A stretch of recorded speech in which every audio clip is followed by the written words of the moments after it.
Shalom kekasih Tuhan, gimana kabarnya?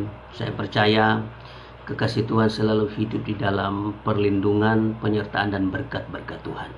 Nah, hari ini kita akan belajar satu kebenaran firman Tuhan yang terdapat di dalam Kejadian 1 ayat 1. Kejadian 1 ayat 1. Kita lihat ayat ini bersama-sama. Pada mulanya Allah menciptakan langit dan bumi. Sekali lagi, pada mulanya Allah menciptakan langit dan bumi. Nah, saya berikan judul pelajaran firman Tuhan hari ini, yaitu penyingkapan diri Allah.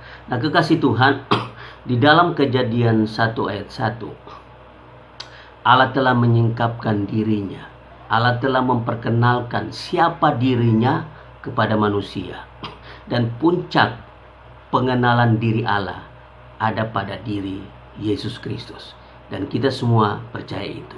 Nah, kekasih Tuhan, kita akan lihat selanjutnya apa sih yang Allah singkapkan untuk manusia tentang dirinya di dalam Kejadian 1 ayat 1. Nah, kita lihat poin pertama, kekasih Tuhan. Nah, di dalam Kejadian 1 ayat 1, Allah menyingkapkan dirinya bahwa Allah adalah Allah Sang Pencipta. Nah, kekasih Tuhan, kita lihat di dalam pembacaan kita, pada mulanya Allah menciptakan langit dan bumi. Nah, di sini kita menemukan bahwa Allah menyingkapkan dirinya tentang pribadinya, Nah, tentang pribadinya. Nah, di sini menunjukkan bahwa tentang pribadinya, yaitu Allah adalah Sang Pencipta. Nah, poin pertama dari tentang pribadinya, yaitu Allah adalah Sang Pencipta. Nah, di dalam Alkitab, Allah dinyatakan sebagai oknum yang tidak terbatas, kekal, ada dengan sendirinya, dan menjadi awal segala sesuatu yang ada. Tidak pernah Allah tidak ada. Nah, di dalam Kejadian 1, sangat membuktikan, sangat terbukti bahwa Allah itu ada. Jadi, kalau kaum ateis mengatakan Allah tidak ada, maka konsep seperti itu dipatahkan oleh Kejadian 1 ayat 1. Tidak pernah Allah tidak ada. Allah itu ada. Dan ditegaskan oleh Musa di dalam Mazmur 90 ayat 2. Kita lihat ayat ini. Mazmur 90 ayat 2. Sebelum gunung-gunung dilahirkan dan bumi dan dunia diperanakan, bahwa dari selama-lamanya sampai selama-lamanya Engkaulah Allah. Sangat terbukti. Ini dipertegas oleh Musa sendiri. Nah, kekasih Tuhan, kita kembali di dalam ayat kita. Pada mulanya Allah menciptakan. Nah, ada kata menciptakan di sana. Nah, kata menciptakan di dalam Kejadian 1 ayat 1, di dalam bahasa aslinya, bahasa Ibrani, memakai kata bara. Nah, kata bara adalah kata kerja yang hanya dipakai untuk Allah. Manusia tidak mungkin mencapai kuasa-kuasa yang terkandung di dalam kata bara ini. Sebab kata ini menggambarkan mujizat yang sempurna yang hanya dimiliki oleh Allah sendiri. Nah, sesuatu yang sama sekali baru dijadikan. Nah, jadi kata bara di sini artinya bahwa Allah menciptakan dari yang tidak ada menjadi ada. Sekali lagi, kata bara di sini, menciptakan di sini, yaitu Allah menciptakan dari yang tidak ada menjadi ada. Nah, ini bahasa kerennya di dalam istilah Latin memakai kata ex nihilo, yang berarti dari ketiadaan. Nah, ketika diucapkan sebagai creatio ex nihilo, itu berarti bahwa Tuhan menciptakan alam semesta dari ketiadaan menjadi ada. Wah, luar biasa, kekasih Tuhan. Coba bayangkan Allah menciptakan alam semesta ini dari tidak ada menjadi ada. Nah, beda dengan manusia. Kalau manusia menciptakan itu dari yang ada menjadi ada. Contoh, manusia membuat kursi, menciptakan kursi dari pohon kayu. Nah, manusia membuat misalnya bahan-bahan dari plastik, lemari plastik misalnya dari plastik. Jadi kata bara di sini tidak bisa dipakai oleh manusia. Manusia hanya bisa menciptakan dari yang ada menjadi ada. Tetapi Allah menciptakan dari yang tidak ada menjadi ada. Nah, kekasih Tuhan, poin yang kedua tentang pribadi Allah. Kita menemukan di dalam ayat yang tadi kita baca bahwa Allah disebut Elohim. Kita lihat di dalam pembacaan kita. Pada mulanya Allah menciptakan langit dan bumi. Ada kata Allah di sana. Nah, ternyata tentang pribadi Allah, Allah disebut Elohim. Nah, kata Allah di sini dalam Kejadian 1 ayat 1 ditulis memakai kata Elohim dalam bahasa Ibrani. Nah, digunakan dalam bentuk jamak dan ditujukan kepada Allah Sang Pencipta. Nah, kata Elohim dalam bentuk jamak yang jelas berarti lebih dari 2 dan merujuk kepada 3, yaitu Bapa, Putra, dan Roh Kudus, yang kita kenal dengan istilah Tritunggal. Jadi Bapa, Allah sendiri, Allah Putra, dan Allah Roh Kudus. Nah, kekasih Tuhan, jadi konsep Tritunggal pertama kali dari kata Elohim di dalam Kejadian 1 ayat 1. Nah, saya pernah didatangi oleh seorang saksi Yehova. Dia mengatakan bahwa wah, Yesus itu bukan Tuhan. Yesus itu bukan Tuhan. Yesus itu manusia biasa. Nah, saya tunjukkan ayat ini. Saya menunjukkan bahasa asli yang dipakai. Elohim itu jamak lebih dari 2 merujuk kepada 3.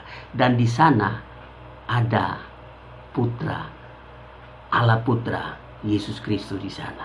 Jadi kekasih Tuhan, apapun pelajaran, apapun pemikiran orang, ataupun mungkin kalau ada gereja yang mengatakan bahwa Yesus itu bukan Tuhan, tidak percaya Tritunggal, maka dapat dipastikan bahwa gereja itu adalah gereja sesat. Ketika mengatakan Yesus itu bukan Tuhan, maka teologi yang dibangunnya akan hancur. Kenapa? Karena dia sudah mengatakan Yesus bukan Tuhan. Nah, kekasih Tuhan, konsep Tritunggal juga dalam Perjanjian Lama sangat jelas di dalam Kejadian 1 ayat yang ke-26, Kejadian 3 ayat yang ke-22, Kejadian 11 ayat yang ke-7, dan Yesaya 6 ayat yang ke-8. Nah, kata yang dipakai di sana adalah kata kita yang digunakan. Nah, kita ini sudah tentu jamak, lebih dari 2 dan merujuk kepada 3. Nah, kekasih Tuhan, kita akan lihat selanjutnya. Nah, di dalam penyingkapkan diri Allah sendiri, nah, ternyata di dalam ayat ini kita menemukan bahwa Allah yang maha tinggi atas segala ciptaannya.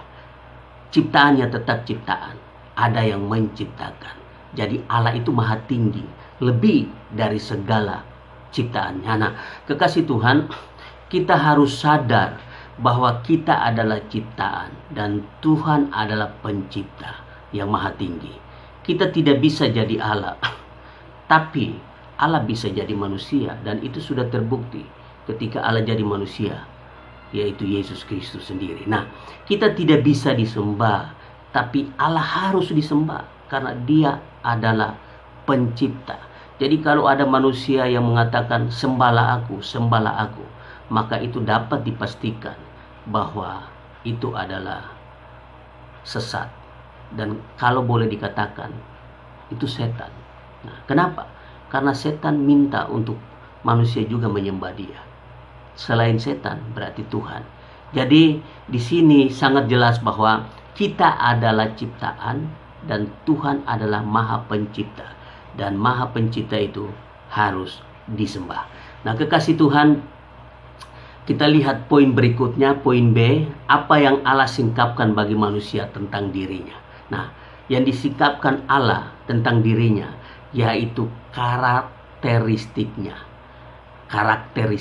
Nah, di dalam karakteristik yang Allah singkapkan buat kita, kita menemukan bahwa Allah itu bersifat pribadi, yaitu Dia bekerja, dia berbicara, dia memberkati, dia beristirahat. Dan itu sangat jelas kalau kita baca di dalam kisah penciptaan, maka kita menemukan bahwa Allah itu bersifat pribadi. Dia bekerja, dia berbicara, dia memberkati dan beristirahat. Allah itu berfirman dan firman-Nya berkuasa dan berdaya cipta. Allah menciptakan alam semesta ini dengan berfirman. Ketika dia berfirman, maka jadilah. Nah, jadi karakteristik Allah kita temukan di sana. Allah adalah pribadi. Dia bekerja, dia berbicara, dia memberkati, dia beristirahat, dia berfirman dan firman-Nya penuh kuasa. Nah, kekasih Tuhan, Allah itu berkomunikasi juga. Di dalam ayat yang ke-26 dikatakan, baiklah kita menciptakan manusia menurut gambar dan rupa kita. Nah, Allah berkomunikasi di sana.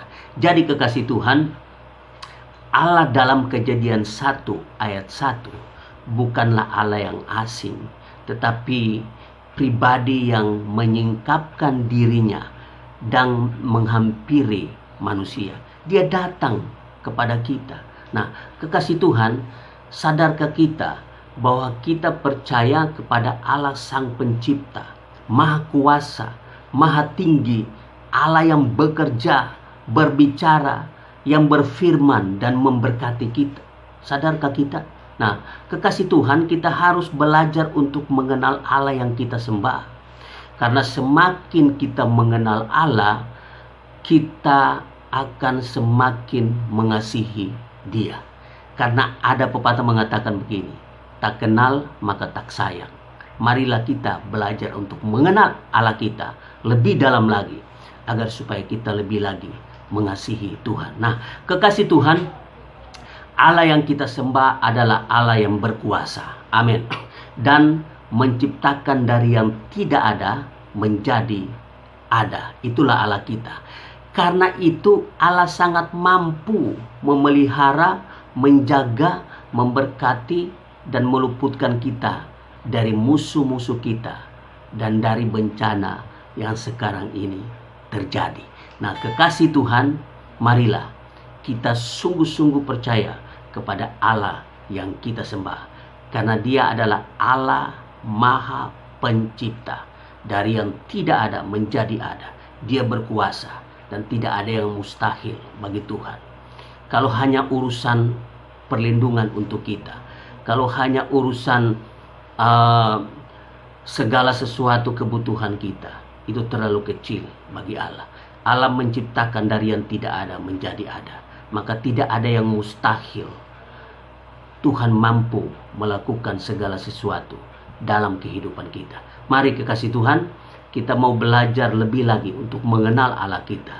Karena ketika kita lebih dalam mengenal Allah kita, maka disitulah kita menemukan banyak sekali berkat-berkat Tuhan. Banyak sekali rahasia-rahasia yang Tuhan akan bukakan buat kita.